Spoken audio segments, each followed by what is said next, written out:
Hello everybody, welcome back to Book of Kings, where we discuss topics such as history, religion, philosophy, psychology, culture, and more, and the way that they all interact with one another. Don't forget to like, leave a comment, subscribe, and hit the bell icon to receive a notification every time I release a new video. Hope you enjoy. When talking about modern intractable conflicts, there is one conflict which comes to mind more than any other as being unparalleled with regard to its length as well as its level of controversy and divisiveness, and that is the Israel-Palestine conflict. Following the collapse of the Ottoman Empire at the end of World War I, the Zionist movement would pursue aspirations of creating a Jewish state in the former Ottoman region of Palestine. This would become a reality in 1948 following the UN partition of the region and the Israeli conquest of the territories which would make up the State of Israel. Following the Six-Day War of 1967, Israel would occupy the remaining Palestinian territories of the West Bank and the Gaza Strip.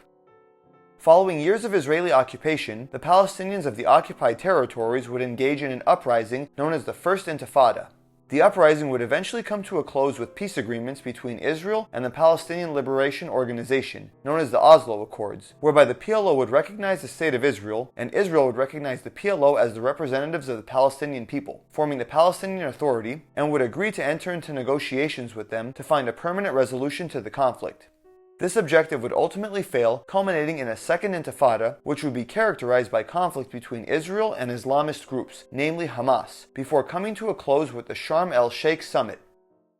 In February 2005, Israel would order the withdrawal of all Jewish settlements in the occupied Gaza Strip and implement a pullout of Israeli forces, which would be completed on September 12, 2005. On January 25, 2006, elections would be held in the Palestinian Territories in order to elect the legislature of the Palestinian Authority, with leadership at that time being held by Fatah of the PLO. The main opponent to Fatah would be Hamas, who ran on an anti-corruption campaign under the ballot name Change and Reform, seeking to capitalize on Palestinian dissatisfaction with the Fatah-led Palestinian Authority, who were largely viewed as proxies of the occupying Israelis.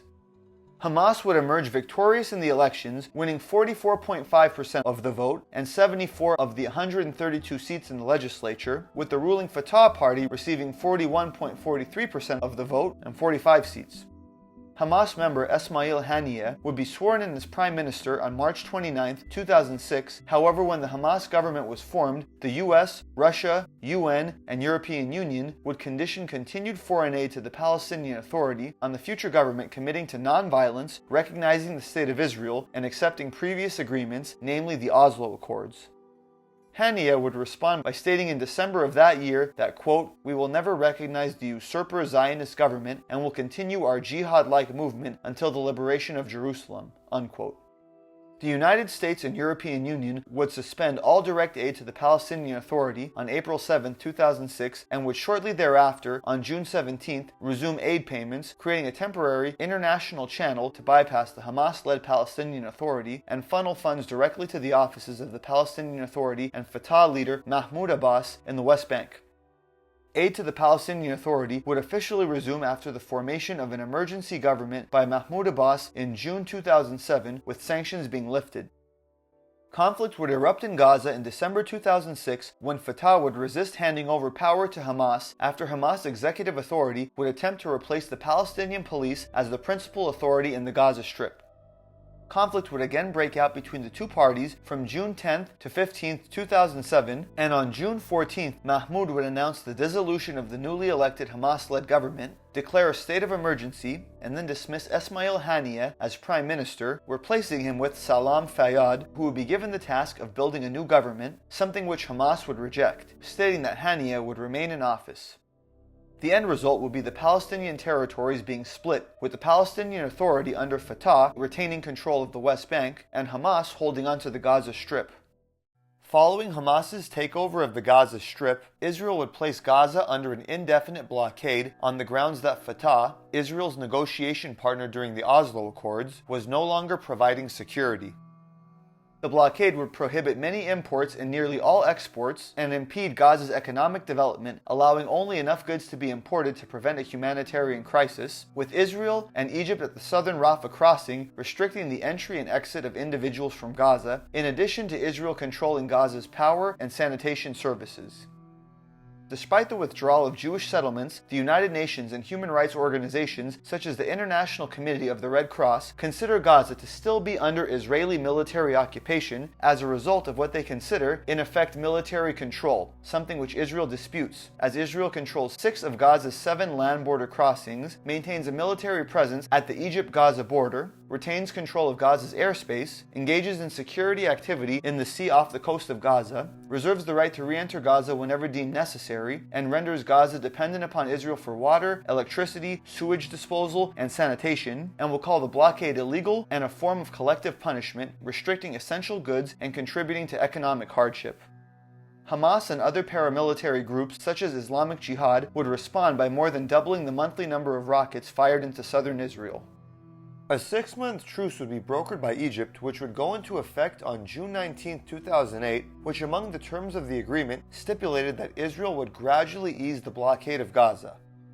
While the level of goods entering Gaza did increase, they did so only 20% above normal levels, therefore not being enough to significantly improve living conditions, with Israel telling U.S. officials in 2008 that it would keep Gaza's economy, quote-unquote, on the brink of collapse. The ceasefire would hold for 5 months until November 4, 2008, when Israel would conduct a raid on Gaza, killing 6 Hamas militants. Israel would claim that the target of the raid was a Hamas tunnel which Hamas was planning to use to capture Israeli soldiers, which was being positioned on the border fence, and that it wished to continue the truce, while Hamas would claim that the tunnel was being dug for defensive purposes. Hamas would claim that Israel had violated the truce and in response would resume rocket attacks on southern Israel.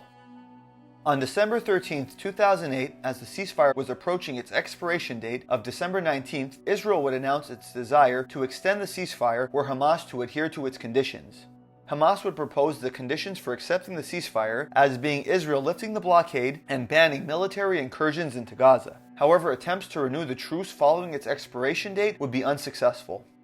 Israel would respond with Operation Cast-led on December 27, 2008, a week-long intensive bombing campaign against the densely populated Gaza Strip, which would be followed by a ground invasion on January 3, 2009. The conflict would come to an end on January 18th and resulted in the death of roughly 1,400 Palestinians, with roughly half to 2/3 being civilians and roughly a third being women and children, as well as the death of 13 Israelis, including 3 civilians, before ending in a unilateral ceasefire, first by Israel and then by Hamas.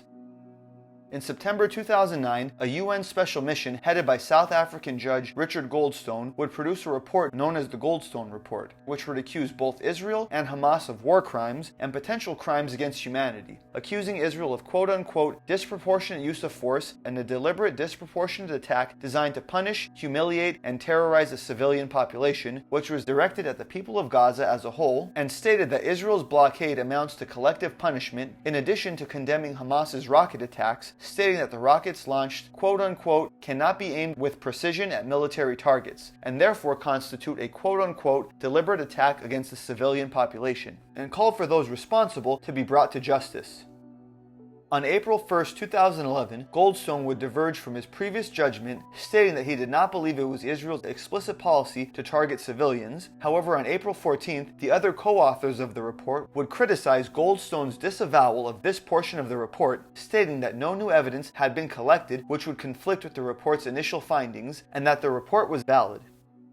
Operation Cast-led would be followed on November 14, 2012 with Operation Pillar of Defense, a campaign which would take place in the Gaza Strip and would last 8 days, following a tit-for-tat of Israeli-Palestinian responsive attacks, which according to Israel would begin following the launch of 100 rockets towards Israel within a 24-hour period, an attack by Gaza militants on a military patrol jeep within the Israeli border, and an explosion in close proximity to Israeli soldiers caused by an improvised explosive device near the Israel-West Bank barrier. Palestinians would blame the outbreak of violence on IDF attacks against Gaza civilians in the days preceding the conflict, as well as the blockade of Gaza and the occupation of the West Bank as the reason for the rocket attacks. The operation would kill over 150 Palestinians, roughly 2/3 being civilians, as well as 6 Israelis, 4 being civilians, with the low Israeli civilian casualty rate being attributed to Israel's American-supplied Iron Dome missile interception system. In November 2012, the UN would vote to recognize the State of Palestine as a non-member UN observer state, with the State of Palestine being recognized by 147 nations as of April 2025. Operation Pillar of Defense would be followed on July 8, 2014 by Operation Protective Edge. Following the kidnapping and murder of 3 Israeli teenagers in the West Bank by Hamas-affiliated militants, the IDF would respond by initiating Operation Brother's Keeper, which would result in the imprisonment of 600 Palestinians, the injury of 130, and the death of 10. Hamas would respond by firing a barrage of rockets into Israel from the Gaza Strip, beginning the 7-week-long conflict, which would result in the death of roughly 2,200 Palestinians in Gaza, with between 65 and 70% being civilians, with more than 7,000 homes destroyed. 67 Israeli soldiers and 5 Israeli civilians would be killed, with low Israeli civilian casualties again being largely attributed to incoming rockets being intercepted by the Iron Dome missile defense system. In February 2017, the Israeli Knesset would pass the Judea and Samaria Settlement Regulation Law, which would retroactively legalize Israeli settlements in Area C of the West Bank per the Oslo Accords and expropriate the land in exchange for providing monetary compensation to the Palestinian legal owners, as well as providing alternative land if possible. As of 2017, the 50th year of occupation, 237 Israeli settlements had been established in the West Bank, housing roughly 580,000 Israeli settlers, over 382,000 excluding East Jerusalem, with the largest group of settlers from the Jewish diaspora being American citizens. On June 9, 2020, this law would be revoked by the Israeli Supreme Court, which would order the government to cancel its implementation. From March 30, 2018 to December 27, 2019, Palestinians would engage in mass demonstrations in the Gaza Strip near the Israel border, where Palestinian refugees would demand the right to return to the lands which they, their parents and grandparents were displaced from in 1948 and what is now Israel, additionally protesting Israel's land, air, and sea blockade of the Gaza Strip and the United States' recognition of Jerusalem as the capital of Israel in what would be known as the Great March of Return. While the majority of the protesters would be peaceful, with smaller groups attempting to breach the fence, rolling tires, and throwing stones and Molotov cocktails, the march would be met with a forceful crackdown by Israeli forces, resulting in the killing of roughly 200 Palestinians, including 46 children, the injury of 9,000 to 13,000 others, as well as the wounding of 1 Israeli soldier, with the Israeli use of deadly force receiving condemnation from the United Nations General Assembly and human rights organizations. On June 19, 2018, the Israeli Knesset would pass the nation-state bill, which in a largely symbolic act would explicitly define Israel as the nation-state for the Jewish people and define Israel's roles and responsibilities in order to fulfill this objective. The law was met with criticism internationally, with various groups within the Jewish diaspora expressing concern that it violated Israel's self-defined legal status as a quote-unquote Jewish and democratic state, adopting an exclusively Jewish identity instead, the European Union stating that it complicated the Israeli-Palestinian peace process, and the Arab League, PLO, and Organization of Islamic Cooperation condemning it as representative of apartheid. In March 2019, Gaza would witness widespread protests, resulting from dissatisfaction with harsh living conditions at a magnitude unprecedented since Hamas gained control of the Gaza Strip in 2007. Hamas would respond with a forceful crackdown, with dozens of individuals being arrested, subjected to home raids, and beaten. In late 2020, early 2021, normalization agreements mediated by the United States would be signed between Israel and various Arab states, with normalization deals being signed between Israel and the United Arab Emirates and Bahrain on September 15, 2020, whereby both countries would recognize the State of Israel and establish full diplomatic relations, an agreement being arranged between Israel and Sudan to normalize ties in exchange for the U.S. removing Sudan from the list of state sponsors of terrorism and giving a loan of $1.2 billion US, which would be announced on October 23, 2020 and signed on January 6, 2021, and on December 22, 2020, a normalization agreement would be signed between Israel and Morocco, where in exchange for Moroccan recognition of the State of Israel, the U.S. would recognize Moroccan sovereignty over the Western Sahara region. conflict would break out again from May 10, 2021 to May 21, 2021, triggered by events in the West Bank which began on May 6, 2021, when Palestinians organized protests over an anticipated Israeli Supreme Court decision which would evict 6 Palestinian families from their homes in the Sheikh Jarrah neighborhood in East Jerusalem, an area which, while annexed by Israel in 1980, is internationally recognized as being part of the Israeli-occupied West Bank. It was reported by Israel's Channel 12 News that on May 7th, Palestinians would throw stones at Israeli police forces, who would respond by storming the Al-Aqsa Mosque, firing tear gas, rubber bullets, and stun grenades, injuring over 600 people and provoking protests around the world. This would occur during the Islamic holy month of Ramadan and precede the Laylat al-Qadr holy night, which would occur the following day. On May 10th, Hamas would deliver an ultimatum to Israel to withdraw their forces from the Al-Aqsa compound and Sheikh Jarrah by 6 p.m., an ultimatum which would expire without an Israeli response. Hamas and Islamic Jihad forces would respond by launching rocket attacks into Israel, 90% of which bound for populated areas were intercepted by Iron Dome, and Israel would respond with a bombing campaign in the Gaza Strip. A ceasefire mediated by Egypt would come into effect on May 21, 2021, ending the conflict, which resulted in the death of at least 256 Palestinians, roughly half of them civilians, including 66 children, and 13 Israeli civilians killed, including 2 children. On October 22nd, the Permanent United Nations fact-finding mission on the Israel-Palestine conflict would release a report to the UN General Assembly which called upon the Security Council to end Israel's quote-unquote permanent occupation and on individual UN member states to prosecute Israeli officials, with the report finding quote-unquote reasonable grounds to conclude that the Israeli occupation is quote-unquote now unlawful under international law due to its permanence and de facto annexation policies. Israeli Prime Minister at the time, Yair Lapid, would respond by calling the report quote-unquote biased, false, inciting, and blatantly unbalanced, and distinctly anti-Semitic.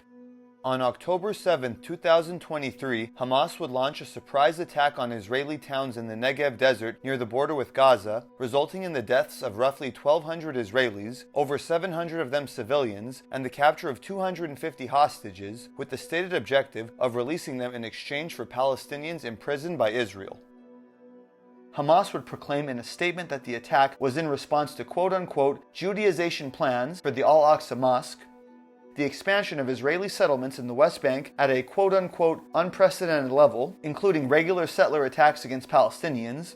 purported Israeli steps toward annexation of the entire West Bank and plans to expel Palestinians from their homes, the detainment and inhumane treatment of Palestinians, including assaults and humiliation under the supervision of National Security Minister Itamar Ben-Gvir, the at that point 17-year blockade of the Gaza Strip, the 7 million Palestinians living in quote-unquote extreme conditions in refugee camps after being expelled in 1948, and the failure of the international community and complicity of quote-unquote superpowers in preventing the establishment of a Palestinian state. Israel would respond with the complete shutdown of Gaza's borders, resulting in widespread hunger and a bombing campaign in Gaza larger than the World War II bombings of Dresden, Hamburg, and London combined, which has killed over 64,000 Palestinians up until this point, roughly 83% of which have been civilians, including nearly 1,800 killed by the Israeli military, while receiving humanitarian aid from U.S. and Israeli-backed aid distribution organizations, with the death toll often projected to be significantly higher if unreported deaths and deaths caused by factors such as famine and disease were to be included, as well as injuring over 160,000 and displacing nearly all of Gaza's 2 million inhabitants, making it the deadliest war in the entire history of the Arab-Israeli conflict, with it widely being referred to as a genocide.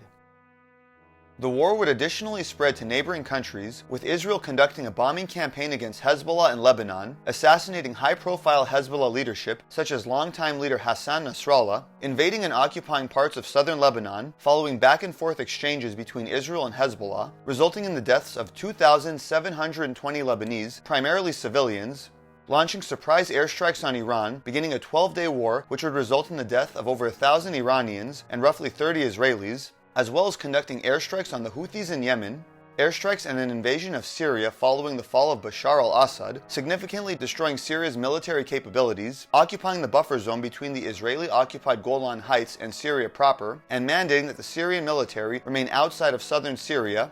and airstrikes in Qatar on Hamas officials meeting to discuss a ceasefire deal with Israel proposed by the United States. The war in Gaza is currently ongoing, and only time will tell what the end result will be.